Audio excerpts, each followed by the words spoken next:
Hi there, I care and you matter. I'm Shannon and welcome to my channel. And today I'm going to be talking about planner paper. Now I love the accessibility, the ease, just the lack of real estate space it takes up on my desk. I love the half size or the junior 5.5 by 8.5 planner. But to me, the downside has always been paper. It's expensive. You got to special order it. And two, I was having a hard time, honestly, finding wide ruled paper. And I'm not a fan of dot grid. No shame. If that's you, you do you. That's great. And I don't like graph paper. And so I was having the hardest time. I found the perfect planner, the perfect binder. I like the size. But again, paper was a huge hurdle for me to overcome.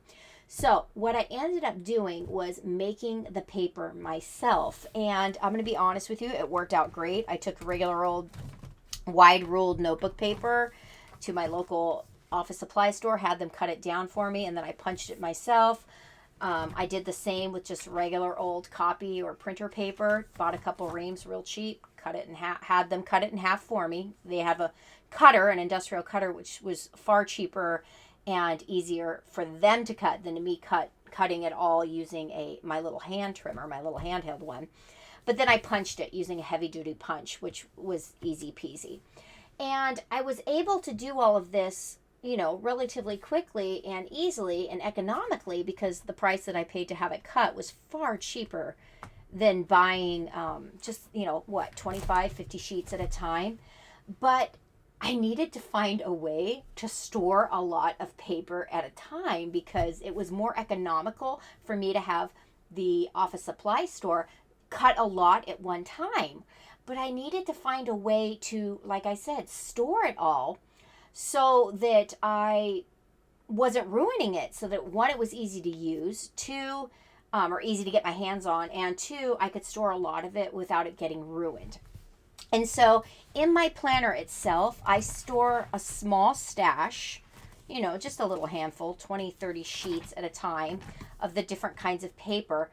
But I wanted to show you real quickly in a video how I store them at my desk and in my closet / office space.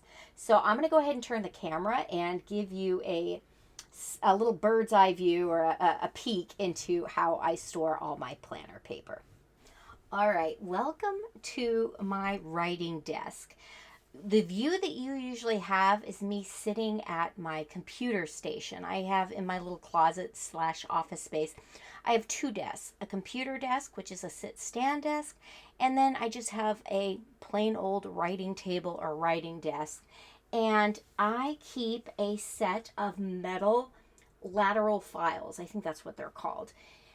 I have found this time and time again at thrift stores. Offices and businesses often just give these away to thrift stores, and when they do, I snatch them up.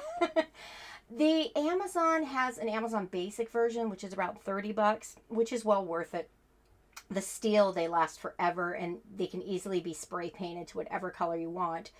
But if you are diligent and keep your eyes open, you can usually find one at the thrift store. And I spent probably $2.99 on this, and I've had it for years. This is a 4-shelf one. And I actually put it inside I don't know what you'd call this. This is a paper storage cube that I got off of Amazon years ago. I'm sorry, I probably wouldn't be able to find it for you now. But you don't have to put it inside something like this. I just did that so that I could actually use the top here for some little pretty fake plants and a little lamp here to change the lighting when I'm actually writing and thinking. But again, getting back to my planner paper storage, I keep just literally at arm's length here.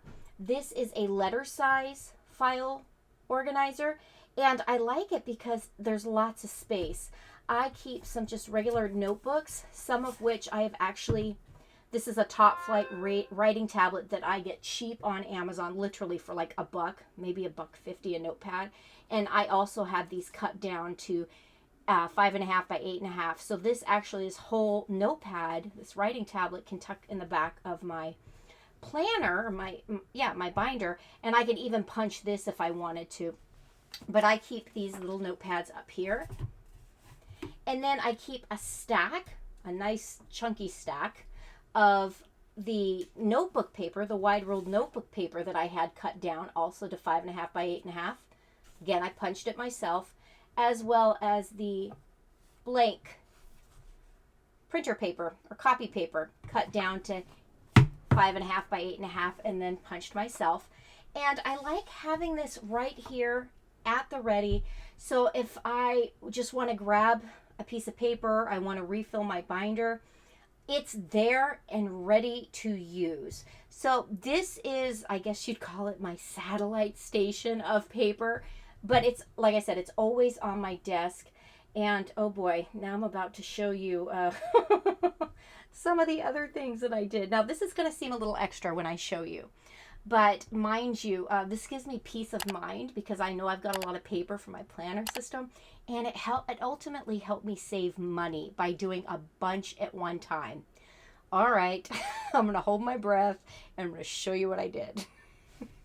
Okay, so I warned you that this is going to be a little extra. But I have 1, 2, 3, 4, 5, 6, 7, 8, 9, 10 bright room bathroom modular stackable trays from Target. They were $4 each, but I actually got them on a sale and used some gift cards that I had saved up. And I apologize if this is a little shaky because I am on a step stool. This, again, I work inside a closet, and when you work in a small 6x6 space, you have to take advantage of your vertical storage space, not just horizontal. I don't have a lot of footprint or, horizontal ground real estate in my little closet / office. So I bought 2 of these. What are they? I guess they're Closet Made is the brand, or Iris also sells them. They're closet organizers, and they're 3-cube closet organizers. But I put them on their side to use them horizontally, and I did not put the dividers inside.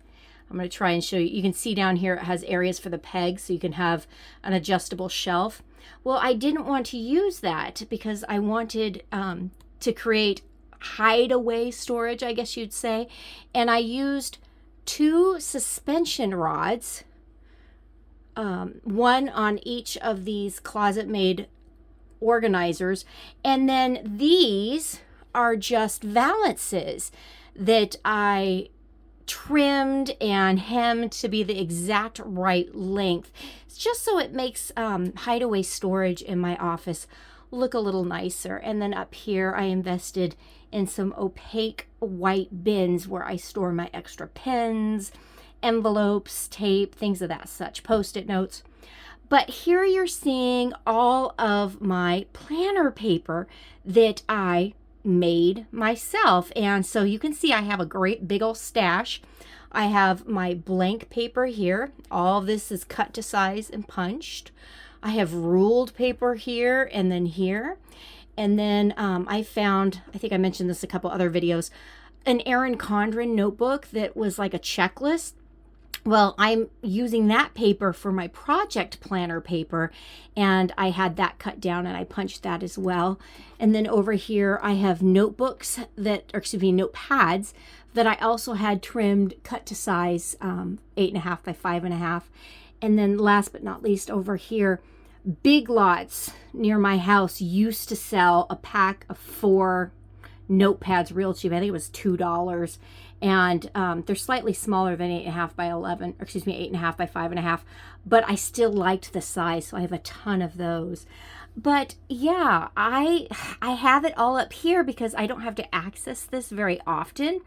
And let's see if I can pull this down here and show you what it looks like. I know it's here, so I don't have to feel like I have to treat my paper, precious, like it's hard to get more of, because I know I've got it just waiting there in the wings, in addition to the lateral file on my writing desk. But yeah, there you have it. That is my paper planning paper storage system. So here's one more peek at my writing desk. You don't normally see this side because my back is to it in most of my videos.